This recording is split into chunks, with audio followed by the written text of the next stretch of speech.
ओम शांति। आज बाबा हमें कहते हैं, मीठे बच्चे, तुम्हारी यह वंडरफुल यूनिवर्सिटी है जिसमें बिगड़ी को बनाने वाला भोलानाथ बाप टीचर बनकर तुम्हें पढ़ाते हैं।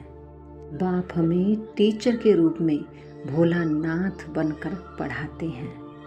इस यूनिवर्सिटी में पढ़ने से हम, यानी इस पढ़ाई को पढ़ने से हम 21 जन्म की तकदीर बनाते हैं और लौकिक में पढ़ाई पढ़ने से एक जन्म की तकदीर बनाते हैं। कहते भी हैं, पढ़ोगे लिखोगे तो बनोगे नवाब। तो बाबा भी हमें हर रोज़ पढ़ाई पर ध्यान खिंचवाते हैं कि जितना अच्छे से तुम पढ़ाई पढ़ोगे उतना ही अच्छा तुम्हें पद मिलेगा।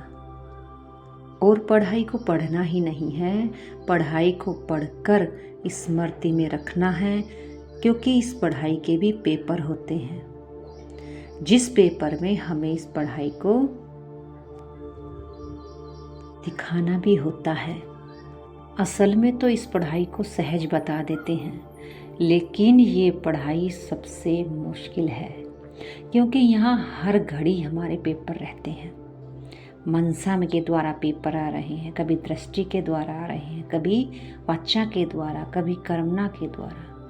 किसी ना किसी प्रकार से हर समय हमारे पेपर चल रहे होते हैं। स्थूल में तो, लौकिक में तो पेपर 6 महीने में, 1 साल में आते हैं, छोटे छोटे टेस्ट होते हैं, लेकिन उनसे हमें इतनी टेंशन नहीं होती जितना इनसे होती है, क्योंकि यहाँ भगवान भोलानाथ स्वयं टीचर बनकर पढ़ाता है, जिसके लिए ही कह देते हैं कि वो ऊपर वाला सब कुछ देख रहा है, सबके खाते हिसाब किताब उसके पास है।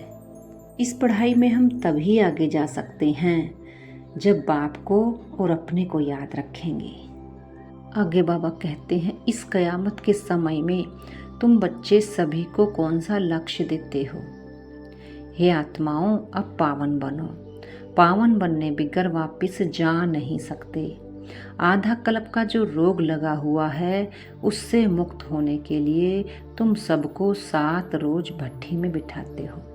पतितों के संग से दूर रहे, कोई भी याद ना आए, तब कुछ बुद्धि में ज्ञान की धारणा हो। ये 7 रोज बाबा ने, बच्चे मधुबन में जाते थे तो 7 दिन की छुट्टी लेकर घर से जाते थे, तो वहाँ बाबा कहते थे कि ना ही कोई फ़ोन हो, ना ही कोई पत्र की वार्तालाप हो, बस एक बाबा और पढ़ाई ही याद हो, बाकी कुछ भी याद ना हो।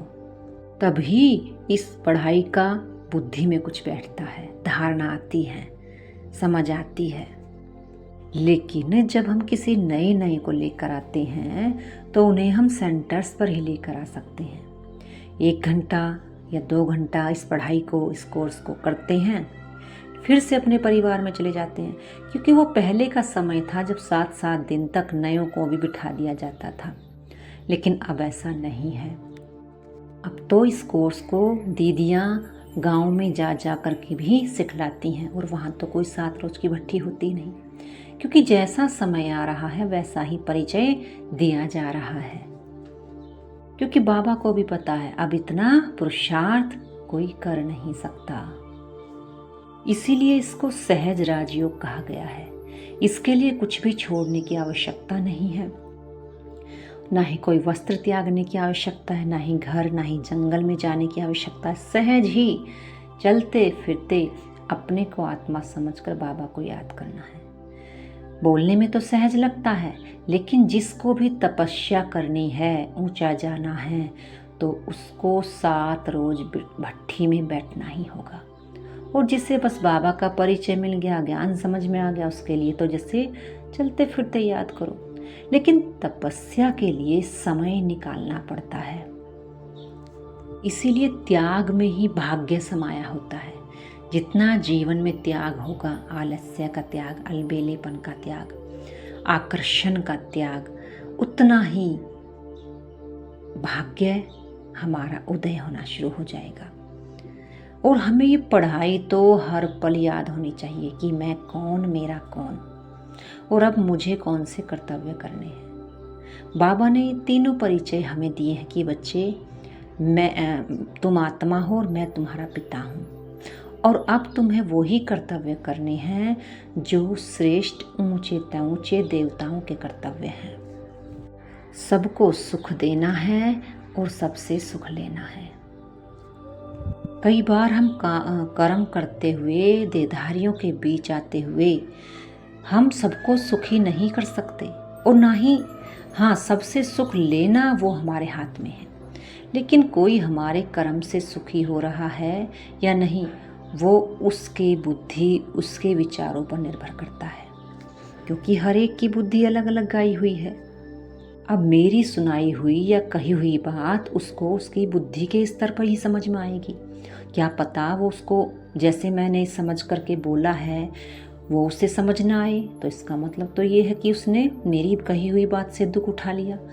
लेकिन मेरा भाव उसको दुख देने का ना हो। कहने का मतलब ही है कि ना दुख देना ना दुख लेना। अपने भाव में किसी को दुख ना दें। अगर हमारी बातों से वो दुखी हो जाता है तो वो उसकी बुद्धि के लेवल की बात है। हमें हर एक आत्मा को जिम्मेवार बनाना है। उसकी जिम्मेवारी तो उसको अवश्य याद दिलानी है। अब वो उसकी जिम्मेवारी को हम याद दिला रहे हैं, लेकिन वो उस बात को ही दुखी के रूप में ले रहा है कि मुझे ऐसा क्यों बोल दिया, मुझे ऐसा क्यों कह दिया। ये दुख देना नहीं होता, क्योंकि आजकल यही चीज़ ज़्यादा देखने में आ रही है। हम किसी को भी किसी की जिम्मेवारी याद दिलाते हैं, किसी को कुछ कहते हैं तो बहुत दुखी हो जाते हैं और कहते हैं बहुत शांति शांति करते हो, शांति तो है नहीं। लेकिन क्या हम, जैसे बाबा हमें हर रोज़ आकर हमारी जिम्मेवारी याद दिलाते हैं, ऐसे ही हम भी परिवार में रहते हुए उनको उनकी जिम्मेवारी याद दिलाते हैं। भले ही उन्हें बुरा लग जाए, लेकिन इस बात से हमें दुखी नहीं होना। हमें बस कर्तव्य को देखना है कि जो कर्तव्य मैंने अभी इनके प्रति किया है वो कहाँ तक ठीक है। बाबा कहते हैं खास भारत और आम सारी दुनिया में ऐसा कोई भी नहीं समझते कि हमको निराकार परमात्मा पढ़ाते हैं। उनको पढ़ाने वाला है ही मनुष्य टीचर, क्योंकि वो बाप को जानते ही नहीं। बाबा बिल्कुल सही कहते हैं कि मैं जो हूँ जैसा हूँ, मुझे कोटों में कोई जानते हैं और पहचानते हैं, संसार में मुझे नहीं जानते। इसलिए तो मेरी पढ़ाई को, मेरी श्रीमत को भी नहीं जानते। बाप कौन है, कैसे आता है और आकर के क्या कर्तव्य सिखलाता है, ये कोटों में कोई ही जानते हैं और कोटों में कोई ही कर पाते हैं। बाबा कहते हैं पहले आत्मा जो आएगी वो सतो प्रधान होने के कारण कोई दुख नहीं भोग सकती। आधा टाइम जब पूरा होता है तब विकर्म करने लगती है। बाबा कहते हैं देवी देवताओं के मंदिर हैं क्योंकि वो पावन हैं। पुजारी लोग तो पतित हैं। पावन देवताओं को स्नान आदि कराते हैं। वास्तव में पतित का हाथ भी नहीं लगना चाहिए। ये सब भक्ति मार्ग का रस्म रिवाज है, क्योंकि भक्ति मार्ग में सभी पतित हो जाते हैं, इसलिए मंदिर में भी पुजारी पतित होते हैं। तो फिर पतित ही देवताओं के स्नान आदि कराते हैं, क्योंकि सब पतित हो जाते हैं, कोई पावन रहता ही नहीं। लेकिन कायदा, बाबा कहते हैं कायदा ये है कि देवताओं को पतित हाथ नहीं लगा सकते। और पतित हाथ नहीं लगाएंगे तो पावन तो उनको स्नान कराने आ नहीं सकते। तो ये भी ड्रामा में नोंद है कि पतितों को ही देवताओं को स्नान कराना है, क्योंकि जब पतित देवताओं के संग में रहेंगे तब ही वो उनसे कुछ सीखेंगे, उनसे कुछ प्राप्त करेंगे और उन जैसा बनेंगे। ये चैतन्य देवताओं की बात हो रही है जो पुरुषार्थ करते हैं संगम युग पर। मंदिरों में तो कोई सीखने की बात ही नहीं। मंदिरों में तो बस रस्म रिवाज बना दिए हैं। जो जाते हैं स्नान आदि कराते हैं, सफाई करते हैं, ये एक रस्म रिवाज है। लेकिन स्थूल में जब चैतन्य तपस्या करते हैं देवताएं, उनके संग में पतित ही रहते हैं, फिर उन अपना पतितपना छोड़ते हैं। क्योंकि कलयुग में, द्वापुर में कोई भी पावन है नहीं, पतित से ही पावन बनते हैं। इसलिए पतितों से भी घृणा नहीं करनी है। जब हमारा बाबा ही पतितों से घृणा नहीं करता, और ही पतितों को पावन बनाने के लिए अपना धाम छोड़कर इस धरती पर आता है, तो हमें भला पतितों से कैसे घृणा करनी होगी। लेकिन हाँ, हमें पतितों के संग में रहते हुए न्यारा और प्यारा बनकर रहना है।